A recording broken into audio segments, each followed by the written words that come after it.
اعوذ باللہ من الشیطان الرجیم بسم اللہ الرحمن الرحیم یقولون ربنا اغفر لنا ولاخواننا الذین سبقونا بالایمان صدق اللہ العظیم الصلاۃ والسلام علیک یا سیدی یا رسول اللہ وعلی آلک واصحابک یا سیدی یا حبیب اللہ۔ انتہائی واجب الاحترام معزز و محترم خواتین و حضرات، آج اس ویڈیو میں ایصال ثواب پہ قرآن و حدیث کی روشنی میں چند ایک باتیں میں اپنے قابل سعادت احترام خواتین و حضرات کی خدمت میں عرض کروں گا۔ میری انتہائی قابل سعادت احترام خواتین و حضرات سے گزارش ہے،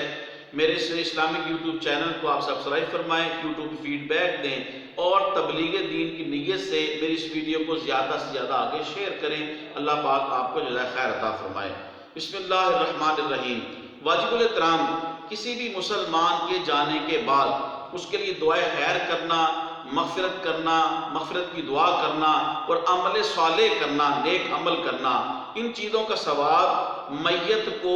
پہنچتا ہے اللہ کے ذمہ کرم سے۔ چنانچہ سورہ حشر 28ویں پارے کی جو آیہ کریمہ میں نے پڑھی وہ ایصال ثواب کے اوپر بہت بڑی سند ہے۔ اللہ پاک نے ارشاد فرمایا، ترجمہ سماعت فرمائیں، وہ لوگ یہ کہتے ہیں ربنا اغفر لنا، اے ہمارے رب ہماری مغفرت فرما اور ہمارے ان بھائیوں کی مغفرت فرما جو بحالت ایمان ہم سے پہلے اس دنیا سے رخصت ہو گئے ہیں۔ واجب الاحترام آپ اس آیہ کریمہ کے اوپر غور کریں۔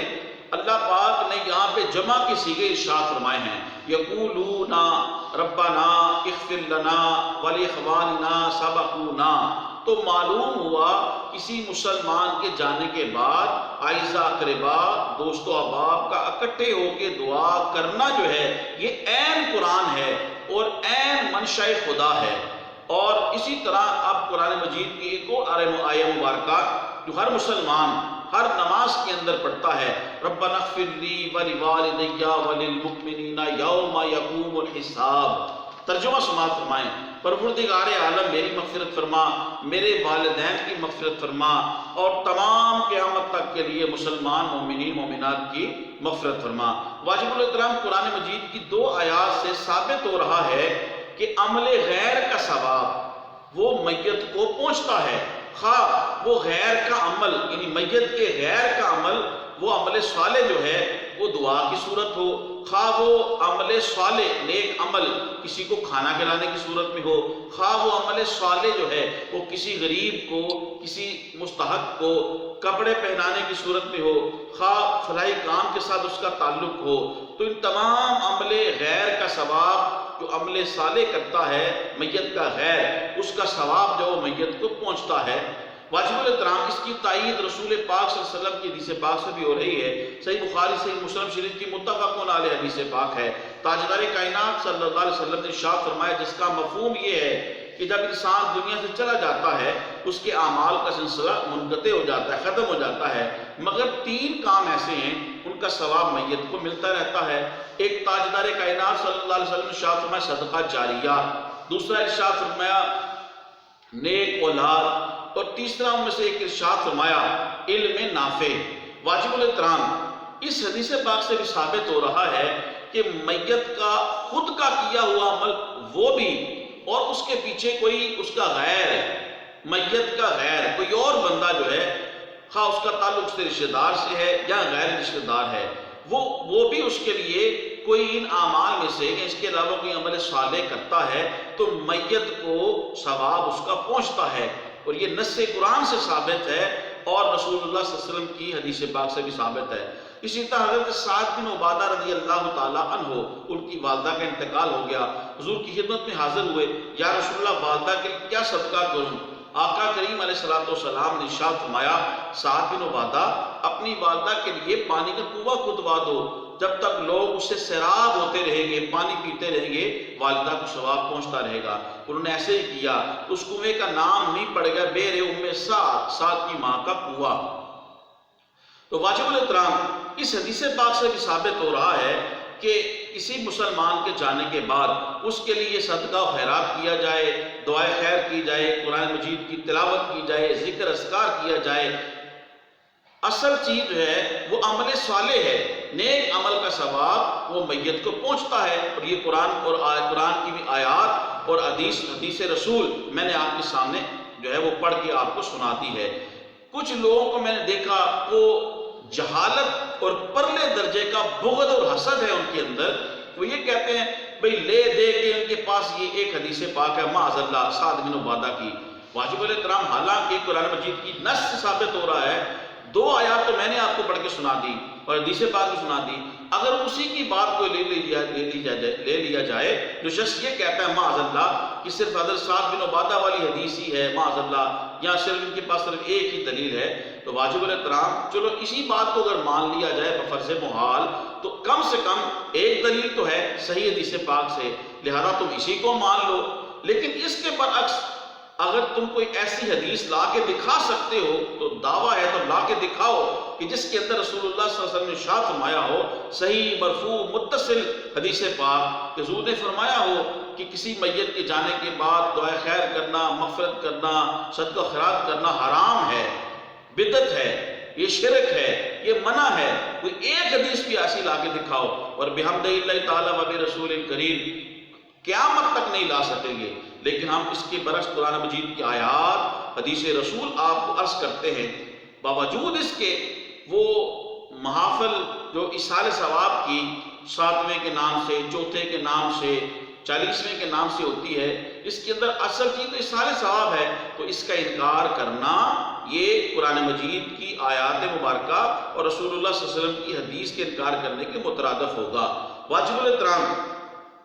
عمل غیر کا ثواب میت کو پہنچتا ہے، اس کی ایک بہت بڑی دلیل نماز جنازہ ہے۔ واجب الاحترام جو لوگ ایصال ثواب کے منکر ہیں اور اس سے بھی آگے 2 قدم جا کے ایصال ثواب کرنے والوں کو معاذ اللہ مشرک، بدعتی یا کیا کیا نام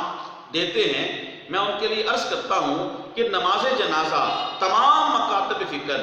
جو میت کے لیے پڑھتے ہیں یہ بذات ہی بنفس ہی یہ بھی تو عمل غیر ہے،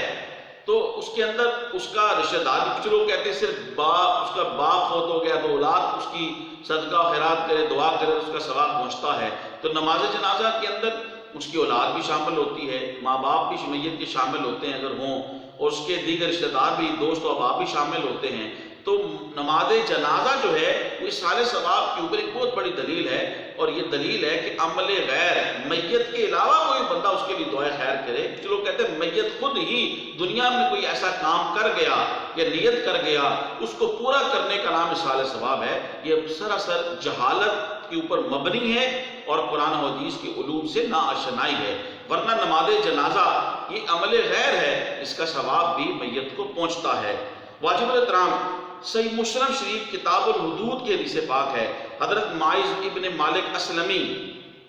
رضی اللہ تعالی عنہ، ان کے اوپر حد جاری کی گئی، ان کے انتقال کے بعد 2 دن بعد یا 3 دن بعد رسول اللہ صلی اللہ علیہ وسلم اپنے اصحاب کے ساتھ حضرت معاذ ابن مالک اسلمی رضی اللہ تعالی عنہ ان کے گھر تشریف لے گئے، صحابہ اکرام رضوان اللہ علیہم اجمعین کی مبارک جماعت کے ساتھ، اور پھر حضرت معاذ کے گھر پہنچ کے حضرت رسول اللہ صلی اللہ علیہ وسلم نے ارشاد فرمایا استغفروا لمعاذ ابن مالک، اے میرے صحابہ معاذ ابن مالک کے لیے مغفرت کی دعا کرو۔ اب یہ دعا مسجد نبوی شریف میں نہیں ہو سکتی تھی، حضور چل کے اور پھر اصحاب کو ساتھ لے کے ان کے گھر جا کے آپ نے دعا فرمائی۔ معلوم ہوا کسی مسلمان کے جانے کے بعد اکٹھے ہو کے اس کے لیے دعائے مغفرت کرنا یہ سنت صحابہ بھی ہے اور سنت رسول اللہ صلی اللہ علیہ وسلم بھی ہے۔ یہ صحیح مسلم شریف کی حدیث پاک ہے۔ تو واجب الاحترام آج کے جاہل لوگ تو نماز جنازہ کے بعد بھی اگر دعا مانگے تو اس کو بھی کہتے ہیں یہ قرآن سے ثابت نہیں، یہ حدیث سے ثابت نہیں، حالانکہ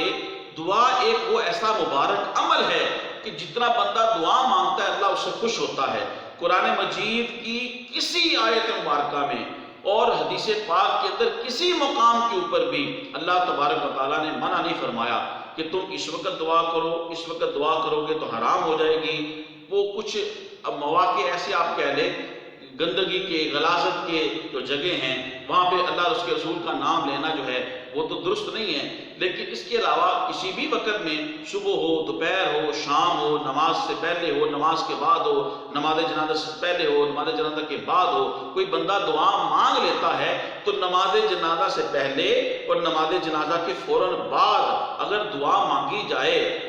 نماز کی صورت کو ختم کر کے صفوں کو توڑ کے جب نماز کے بعد دعا مانگتے ہیں تو کسی قرآن کی آیت سے حدیث سے یہ ثابت نہیں کہ رسول اللہ صلی اللہ علیہ وسلم اس کو منع فرمایا ہو۔ لیکن معاذ اللہ آج کچھ جو جاہل لوگ ہیں، قرآن و حدیث سے ناآشنا لوگ ہیں، معاذ اللہ وہ اس کو شرک، حرام، بدعت اور پتہ نہیں کہاں کہاں لے جاتے ہیں اپنی جہالت کی بنا کے اوپر۔ حالانکہ دعا ایک ایسا عمل ہے اللہ خوش ہوتا ہے، دعا مخ العبادہ، دعا عبادت کا مغز ہے، دعا مومن کا ہتھیار ہے۔ دعا سے اللہ تبارک و تعالیٰ اتنا خوش ہوتا ہے مانگنے والے سے کہ اللہ فرماتا ہے، خوش ہوتا ہے کہ یہ بندہ مجھ سے مانگ رہا ہے۔ اللہ اس بندے سے ناراض ہوتا ہے جو اس سے مانگتا نہیں، اس کے آگے اپنے دستے سوال کو جو ہے وہ دراز نہیں کرتا اللہ کی بارگاہ میں۔ اسی طرح مشکوٰۃ شریف کی حدیث پاک ہے، رسول اللہ صلی اللہ علیہ وسلم کی حدیث پاک کا مفہوم یہ ہے، حضور تاجدار کائنات صلی اللہ علیہ وسلم آپ قبرستان سے گزرتے ہیں، آپ دو قبروں کے پاس کھڑے ہو جاتے ہیں، اپنے صحابہ کو حکم فرماتے ہیں، صحابہ ان دو قبر والوں کو عذاب ہو رہا ہے، کھجور کی تر و تازہ شاخیں لے آؤ۔ صحابہ حاضر کر دیتے ہیں، حضور کھجور کے درخت کی تر و تازہ شاخ ایک قبر پہ رکھ دیتے ہیں، دوسری شاخ دوسری قبر کے اوپر رکھ دیتے ہیں اور فرماتے ہیں جب تک کھجور کی تر و تازہ شاخیں اللہ کی تسبیح کرتی رہیں گی، کیونکہ ہر شے اللہ کی تسبیح کرتی ہے اپنے حال اور اپنی شان کے مطابق، تو وہ تسبیح کرتی رہے گی، صاحب قبر کے عذاب کے اندر کمی واقع ہوتی رہے گی۔ تو معلوم ہوا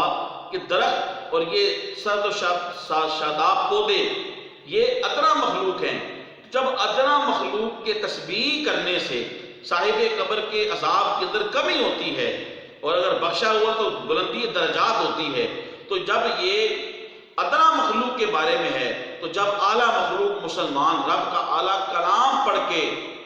میت کے لیے دعا کرے گی تو اللہ تبارک و تعالیٰ ضرور جو ہے اپنے فضل سے اس کی کامل مغفرت اور بخشش فرمائے گا۔